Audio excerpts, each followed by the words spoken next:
నమస్తే, welcome to our channel. ఈరోజు మనతో పాటు ఉన్నారు ప్రముఖ ఆధ్యాత్మికవేత్త, జ్యోతిష పండితులు బ్రహ్మశ్రీ మారెళ్ళ రవిశాస్త్రి గారు. ఇప్పుడు వారిని అడిగి కొన్ని ఆధ్యాత్మిక విషయాల గురించి మనం తెలుసుకుందాం. నమస్కారం గురువుగారు. నమస్తే. చాలామంది కర్మ సిద్ధాంతం అంటూ ఉంటారు గురువుగారు. అసలు కర్మ సిద్ధాంతం అంటే ఏంటి? అవి మనుషుల మీద ఎలాంటి ప్రభావం చూపిస్తాయి? శ్రీ గురుభ్యో నమః. ఆదిత్యాది నవగ్రహ దేవతాభ్యో నమః. కర్మ సిద్ధాంతం మనుషుల మీద ఎలా ప్రభావం చూపుతుంది అంటే, కర్మ సిద్ధాంతం ప్రకారమే మనుషుల జీవితాలు ఉంటాయి. అయితే ఈ కర్మ అనేది 3 రకాలుగా ఉంటుంది. ప్రారబ్ధ కర్మ, సంచిత కర్మ, ఆగామి కర్మ అనేసి. అలాగే ఈ కర్మ సిద్ధాంతం ఎలా అంటే, కర్మను బట్టే బుద్ధి పనిచేస్తుంది. కర్మానుసారైన బుద్ధి, కర్మను బట్టే బుద్ధి పనిచేస్తుంది. అంటే బుద్ధిని బట్టి మనసు పనిచేస్తుంది, మనసును బట్టి మన ఆలోచనలు ఉంటాయి, ఆలోచనలు బట్టి మన చేష్టలు ఉంటాయి. కాబట్టి కర్మ బుద్ధి మీద ప్రభావం చూపుతుంది, బుద్ధి మనసు మీద ప్రభావం చూపుతుంది, మనస్సు ఆలోచనల మీద ప్రభావితం చూపుతుంది, ఆలోచనలు ఎదుటి వ్యక్తుల మీద ప్రభావితం చూపిస్తాయి. ఆలోచనల బట్టే చేష్టలు అనేది ఉంటుంది. వాళ్ళ పని ఏం చేయాలని నిర్ణయించుకుంటారు. ఇప్పుడు నాకు సినిమా పోవాలని ఆలోచన వచ్చిందనుకోండి, ఏం చేస్తారు? జనరల్గా సినిమాకి వెళ్తారు, అవునా? అలానే ఏ ఆలోచన వస్తే ఆ పని చేస్తూ ఉంటారు. కాబట్టి మనిషి ఆలోచనల బట్టి వాళ్ళ జీవితం అనేది ఉంటూ ఉంటుంది. అయితే ఇక్కడ అయితే ఈ కర్మ 3 రకాలు అంటాను కదా.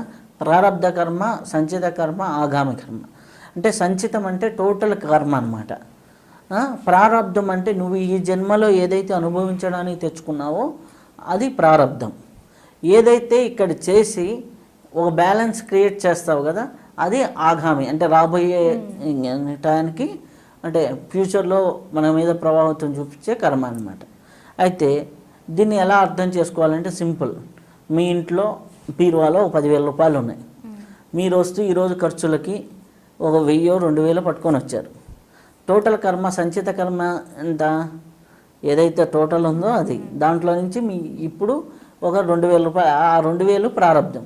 ఈ 2,000ను ఉపయోగించి కొన్ని వస్తువులు కొనవచ్చు, కొన్ని మంచి పనులు చేయొచ్చు, లేదా ఈ 2,000తో ఓ పెట్టుబడి పెట్టి ఏదైనా బిజినెస్ లాగా చేసి అది 4,000గా కూడా మార్చవచ్చు.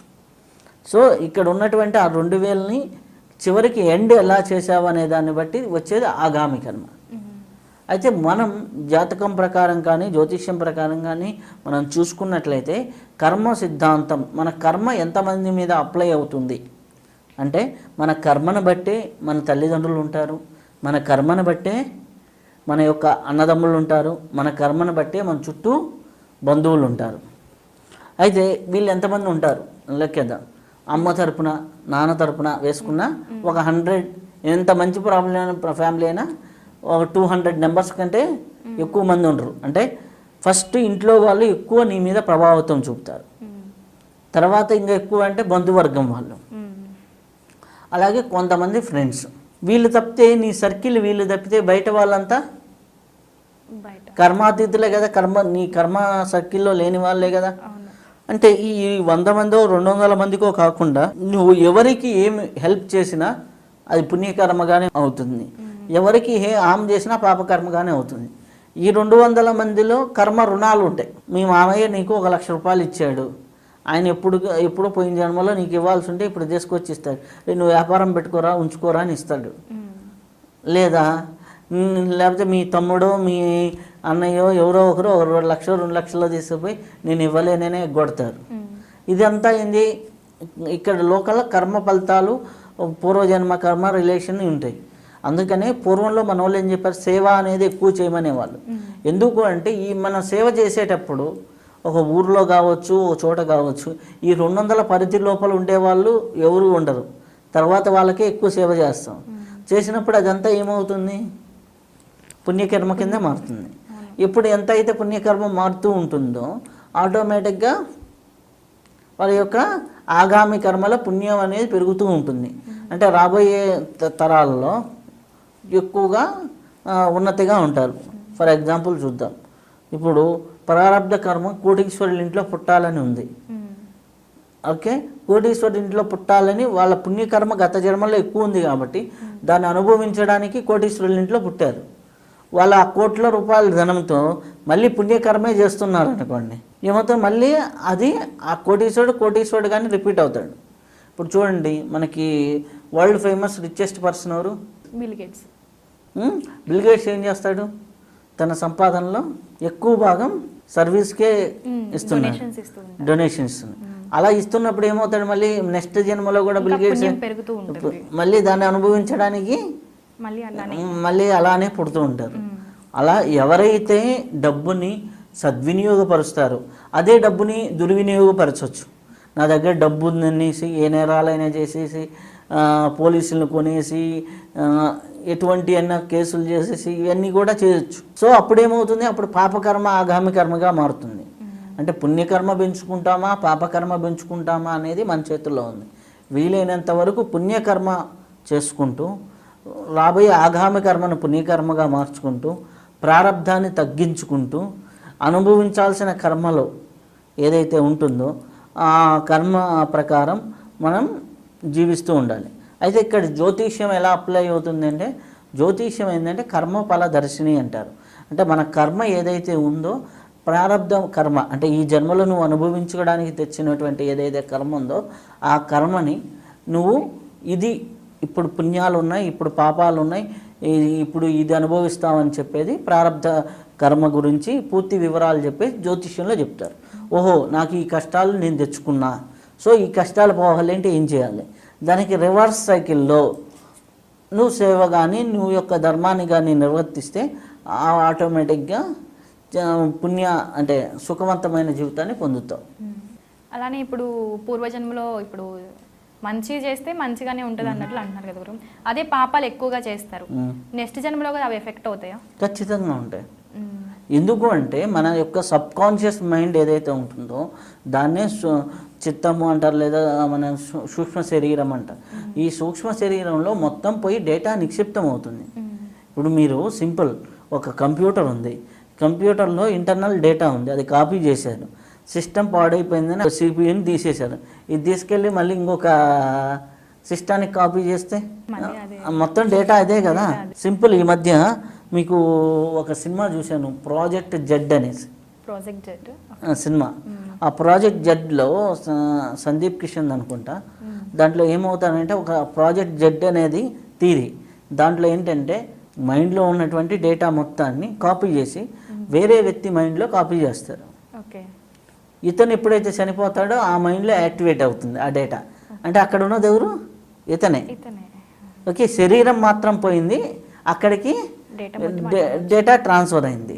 అలా అనేక డిఫరెంట్ వ్యక్తులకి అక్కడ ఉన్నటువంటి ఒక సైంటిస్ట్ మారుతూ అనేక నెగిటివ్ యాక్టివిటీస్ చేస్తూ ఉంటాడు. సో దాన్ని ఫైండ్ అవుట్ చేయడమే ఆ సినిమా అనమాట. కానీ ఇక్కడ ఫిజికల్గా చూసుకున్నట్లయితే ఒక మనిషి తన డేటాని ఇంకో శరీరంలో మార్చుకుంటారు, అదే జనన మరణ చక్రం. అలానే మనిషి ఎన్ని జన్మల పాటు ఈ కర్మఫలాన్ని పొందుతూ ఉంటాడు? కర్మ ఫలితాన్ని అంటే ఫస్ట్ వచ్చేటటువంటి జంతు ప్రవృత్తుల నుంచి, అంటే జంతు జన్మల నుంచి మానవ జన్మలోకి వస్తాడు. మానవ జన్మలోకి వచ్చిన మొదటి జన్మలో చూసుకుంటే ఆ జంతు లక్షణాలతోనే ఉంటాడు. ఆ జంతు లక్షణాల నుంచి కొద్దిగా మారుతూ, అలాగే అంటే ఫస్ట్ జన్మలో నేను నా శరీరం, నేను తాగటం తినటం వరకే ఆలోచిస్తాడు. మీకు ఈ క్యారెక్టర్స్ మీరు జనాల్లో కూడా గమనించవచ్చు. ఫస్ట్ జన్మల్లో నేను ఏంటి అంటే వైఫ్ ఉన్నా పట్టించుకోరు, వాళ్ళకేంటి అనేది చూస్తారు. తర్వాత జన్మలో నా కుటుంబం, తర్వాత జన్మల్లోకి వచ్చేసరికి కొన్ని ఒక 20-30 జన్మలు అలా అయిపోయిన తర్వాత నా సమాజం, నా చుట్టూ ఉన్నవాళ్ళు. ఆ తర్వాత వచ్చేసరికి నా తోటి వాళ్ళంతా ఏం చేస్తున్నారు అంటే ఇక్కడ నేను లీడర్ అవ్వాలి అని ఆశ. ఆ తర్వాత ఏమవుతుంది, ఇంకా నేను ఎక్స్పాన్షన్ అవ్వాలి, అందరికీ పరిచయం, పొలిటికల్ లీడర్, ఇట్లా అక్కడికి వచ్చి వాక్ వస్తుంది. తర్వాత ఇది స్పిరిచువల్ ఆస్పెక్ట్స్ వస్తుంది. ఆ తర్వాత అలాగే ఈ జీవితం ఎందుకు, ఇక్కడి నుంచి ముక్తిని పొందాలి, మోక్షాన్ని పొందాలనే ఆలోచన వస్తుంది. ఇలా ఒక 7 లేయర్స్లో 7 చక్రాస్లో జన్మ తీసుకోవటమే 6 చక్రాస్ వరకు ఈ యొక్క జనన మరణాలు అనేవి ఉంటాయి అనేసి మనకి చెప్తూ ఉంటారు. ఆ జనన మరణ చక్రాలని ఎవరికి వారు కూడా అనుభూతి పొందవచ్చు. అది మెడిటేషన్ చేసేవాళ్ళు వారి యొక్క పాస్ట్ జన్మలను కూడా చూసుకోవచ్చు. ఎందుకంటే డేటా అంతా మైండ్లోనే ఉంటుంది కదా. కాబట్టి సబ్ కాన్షియస్ ఓపెన్ చేస్తే వాళ్ళ ఫ్యూచర్ ఫాస్ట్ మొత్తం అర్థమైపోతుంది. ఇప్పుడు అలానే ఒక వ్యక్తి ఉన్నాడు గురువుగారు, తను గట్టిగా ఒకటి అనుకొని ఇది నేను చేయాలి, ఈ సంకల్పంతో నేను ఉన్నాను అన్నట్లు అనుకుంటాడు. కానీ తన కర్మ సిద్ధాంతం మాత్రం వేరేది ఉంది, జాతకరీత్యా వేరేగా జరుగుతుంది. అట్లా ఉంటే రెండు ఏమైనా ఎఫెక్ట్ అవుతాయా గురువుగారు? ఏది గెలుస్తుంది? అంటే సంకల్పం గొప్పదా, అంటే మానవ ప్రయత్నం గొప్పదా, లేకపోతే కర్మ సిద్ధాంతం గొప్పదా? కర్మ సిద్ధాంతం ఏంటి? కర్మ సిద్ధాంతాన్ని ఇలా ఉందని తెలుసుకోవడానికి ఉపయోగించే జ్యోతిష్యం. ఈ కర్మ సిద్ధాంతం బుద్ధి మీద ఎఫెక్ట్ పడుతుంది, బుద్ధి మనసు మీద ఎఫెక్ట్ పడుతుంది, మనసు ఆలోచనల మీద ఇది పడుతుంది. కానీ సంకల్పం అనేది ఏంటి? ఒక దృఢ సంకల్పం పెట్టుకున్నప్పుడు నేను ఒక మంచి పొజిషన్లో ఉండాలి, లేకపోతే మంచి బిజినెస్ మ్యాన్ అవ్వాలి, లేకపోతే ఐఏఎస్ ఐపీఎస్ అవ్వాలి అని మంచి సంకల్పం పెట్టుకున్నాడు. ఈ సంకల్పం పెట్టుకున్నప్పుడు ఇది గొప్పదా అది గొప్పదా అంటే ఏది గెలుస్తుంది? మనిషి యొక్క దృఢ సంకల్పం గెలుస్తుందా, లేకపోతే కర్మ సిద్ధాంతం ఈయన అది కానికుండా చేసేది ఏది గెలుస్తుంది అంటే మీకు ఇదే డౌటు మనకిప్పుడు మీరు అడిగారు కదా, అది వశిష్ఠ గీతలో రాములు వారు శ్రీరామచంద్రుడు సాక్షాత్ శ్రీరామచంద్రుడు వశిష్ఠుడిని అడగటం జరిగింది, వశిష్ఠ మహాముని అడగటం జరిగింది. వశిష్ఠ మహాముని చెప్పినటువంటి సమాధానం ఏమిటి అంటే, సంకల్పం అనే పొట్టేలు, కర్మ అనే పొట్టేలు రెండు ఎదురెదురుగా పడ్డప్పుడు, రెండు ఢీకొన్నప్పుడు ఏది బలం ఎక్కువగా ఉంటుందో, ఏది గెలవగలదో అప్పుడు అది గెలుస్తుంది. అంటే ఏంటి? కర్మ అనే విల్ కంటే నీ సంకల్పం అనే విల్ స్ట్రాంగ్గా ఉండాలి. సంకల్పము అంటే సరైన కల్పన, అంటే ఇమాజినేషన్, సరైన కల్పన. అందుకనే మనకి పూజల్లో చూడండి, సంకల్పం చెప్పకుండా ఎక్కడా పూజలు చేయరు. ఫస్ట్ సంకల్పం చెప్పండి. సంకల్పం గోత్రం పలాని గోత్రస్తుని, పలాని ఊరు, పలాని తిథి, పలాని నక్షత్రం, పలాని ప్లేస్లో పలాని వాడినైనా నేను ఈ పూజ చేస్తున్నాను. దేనికోసం అంటే అప్పుడు కామ క్రోధ లోపం మదమత్సర్య సిద్ధ్యర్థం ఇట్లా వస్తూ ఉంటుంది సంకల్పం. ఓకే, అష్టైశ్వర్య సిద్ధ్యర్థం ఇవన్నీ మనకి గుళ్ళో పూజారులు వాళ్ళు చెప్తూ ఉంటారు. స్థైమ స్థైర్య వీర్య విజయ అభయ ఆయురారోగ్య ఐశ్వర్యాభి సిద్ధ్యర్థం మనోవాంఛా ఫల సిద్ధ్యర్థం ఇట్లా అనమాట. సర్వదోష సర్వవిఘ్న పరిహారణ సిద్ధ్యర్థం ఇట్లా మనకి ఏది కావాలంటే అది చెప్తూ ఉంటారు. ఆ సంకల్పము అనేది రెగ్యులర్గా మనం చేసుకుంటూ ఉంటే, సంకల్పం ఎప్పుడైతే నువ్వు అంటే పూర్వకాలంలో క్రియేట్ చేసి పెట్టేశారు మంత్రంలో చాలా వరకు అన్నీ, మనోవాంఛా ఫల సిద్ధ్యర్థం, వాళ్ళ కోరికలు తీరాలని, మనసులో ఏదనుకుంటే అది తీరాలని, అలాగే వచ్చేసి ధర్మార్థ కామ మోక్షాలు అంటే ధర్మము అర్థము కామము మోక్షాలన్నీ నెరవేరాలని, ఇవన్నీ మనకి సంకల్పంలో ఉంటూ ఉంటాయి. కాబట్టి ఈ సంకల్పంలో ఏదైతే ఉంటుందో అన్నీ మనకి ఫ్రీ డిఫైన్గా దాన్ని అర్థం చేసుకొని మనం చదువుకుంటున్నప్పుడు ఆటోమేటిక్గా అన్నీ పాజిటివ్స్ ఉంటాయి. అందుకని రెగ్యులర్గా పూజ చేస్తూ ఉంటే, ఈ సంకల్పాలని అనుకుంటూ ఉంటే ఆటోమేటిక్గా ఏమవుతుంది, వాళ్ళకి ఆటోమేటిక్ సంకల్పం విల్లు పెరుగుతూ ఉంటుంది, కర్మ విల్లు తగ్గుతూ ఉంటుంది. కాబట్టి రెండు ఉంటాయి. ఒక్కోసారి ఏమవుతుంది, కర్మ ఐఏఎస్ కావాలని చెప్పింది, సంకల్పము ఐఏఎస్ కావాలని, రెండు తోడైనప్పుడు ఆటోమేటిక్గా ఈజీగా ఎక్కడానికి ఆస్కారం ఎక్కువగా ఉంది. కొంతమంది ఇది తక్కువ ఇది ఎక్కువ అయినప్పుడు ఘర్షణ అవుతూ ఉంటుంది. అప్పుడు వాళ్ళ యొక్క సాధన, వాళ్ళ స్పిరిచువల్ ఇది మంచి మంత్ర సాధన కానీ మంచి ధ్యానం కానీ సాధన చేస్తూ ఉంటే చాలా సత్ఫలితాలు రావడం అనేది జరుగుతూ ఉంటుంది. ఇప్పుడు కొంతమందికి పూర్వజన్మలో పాపాలు ఎక్కువగా చేసుకొని ఉంటారు కదా గురుగారు, దాని ఎఫెక్ట్ ఇప్పుడు ప్రస్తుతం ఉన్న జన్మలో అనుభవించాలి అన్నట్లు మన కర్మ సిద్ధాంతం అనేది చెప్తూ ఉంటుంది. ఈ జన్మలో మంచి పనులు చేస్తూ ఉంటారు వాళ్ళే, అప్పుడు మనం ఆ పాపాలు చేసిన దాన్ని ఏమైనా తగ్గించుకోవచ్చా? మీకు ఇక్కడ ట్విస్ట్ ఏంటంటే, ఒక నెగిటివ్ ప్రోగ్రామ్ చేశారనుకోండి, అదేమవుతుంది, ఒక నెగిటివ్ ప్రోగ్రామింగ్ చేశారు కంప్యూటర్లో, అది నెగిటివ్ యాక్సెస్ని ఇస్తుంది. చెడ్డ పనులు రోజు తాగేవాడికి రేపు ఏమనిపిస్తుంది, తాగాలని అనిపిస్తుంది కదా. తాగాలనిపించినప్పుడు ఏమవుతుంది అంటే, తాగాలని అనిపించడం ఎక్కడి నుంచి, కర్మ ఆ బుద్ధిని కలిగిస్తుంది, ఆ బుద్ధి ఆ మనసు ఆలోచన లింక్. అంటే ఇక్కడ ఏంటి అంటే, ఏదో ఒక సమయంలో ఒక మార్పు అనేది రావాలి. ఆ మార్పు వచ్చినప్పుడు నేను నెగిటివ్ వైపుకు కాదు పాజిటివ్ వైపుకు ఉండాలి అనే కోణం వచ్చినప్పుడు ఆటోమేటిక్గా కర్మచక్రంలో మార్పులు అనేవి వస్తూ ఉంటాయి. ఆ మార్పుల కోసమే పెట్టింది మాలల సిస్టమ్ కానివ్వండి, మనకి అయ్యప్ప స్వామి మాల కానివ్వండి, ఇవి కానివ్వండి, అలాగే కొన్ని యోగా కోర్సుల్లాగా పెడతారు. అలా ఎందుకు పెడుతూ ఉంటారంటే ఆ కోర్సుల్లో వాళ్ళకి మార్పు అనేది టర్న్ అవ్వడానికి ఛాన్స్ ఉంది. ఆ టర్న్ అయిన తర్వాత ఒక్కసారి అటు నుంచి ఇటు మారిపోయారనుకోండి. ఫర్ ఎగ్జాంపుల్ మీకు రోబో సినిమా ఉంది, ఫస్ట్ ఒక చిప్ ఉంటుంది, తర్వాత రెడ్ చిప్ పెట్టగానే ఏమవుతుంది, విలన్ అయిపోతాడు, రోబోనే విలన్ అవుతాడు. మళ్ళీ తీసేసి మంచి చిప్ పెట్టగానే మంచిగా అయిపోతాడు. అవునా కదా, ఇది రోబో సినిమాలో చూశారు కదా. అలాగే మంచి కర్మ ఫలితాలు చేసేవాడు మంచిగానే వెళ్తూ ఉంటాడు, కానీ నెగిటివ్ కర్మలు చేసేవాడు నెగిటివ్ వైపుకే ప్రోగ్రెట్ అవుతుంటాడు.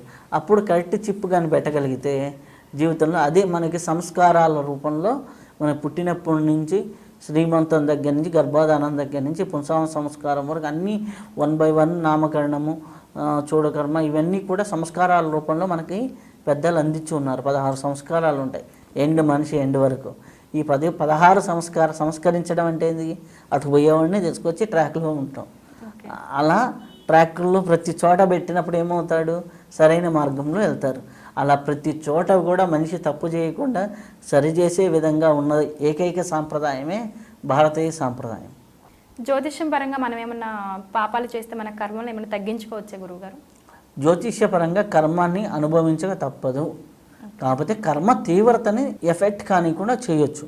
ఇప్పుడు ఒకరున్నారు, వారు పూర్వజన్మలో మ్యారేజ్ పరంగా ఇబ్బందులు చేశారనుకుందాం. ఈ కర్మ సిద్ధాంతం మ్యారేజ్ కావటం లేదు, ఎలా అప్లైబుల్ అవుతుంది అంటే, మ్యారేజ్కి ఒకరు ఎవరైనా జీవితాల్లో మ్యారేజ్ జరుగుతున్నప్పుడు వీళ్ళు అడ్డుపుల్లు వేయటము, లేకపోతే మ్యారేజ్కి అడ్డుపట్టము, లేకపోతే వేరే వాళ్ళు ఎవరైనా మ్యారేజ్ చేసుకుంటూ హెల్ప్ అడిగినప్పుడు చేయకుండా ఉండటము, అది ఏమవుతుంది వీళ్ళ జీవితంలో ఆ మ్యారేజ్ పాయింట్ మీద, మ్యారేజ్ స్థానం మీద నెగిటివ్ గ్రహాలు ఉంటాయి. అంటే సప్తమ స్థానమో అష్టమ స్థానమో దెబ్బతిని ఉంటాం, షష్టమాధిపతి అష్టమాధిపతి నీచంలో ఉంటాం, లేకపోతే షష్టాష్టమ సప్తమాధిపతులు సప్తమ స్థానంలో నెగిటివ్ గ్రహాలు ఉంటాం.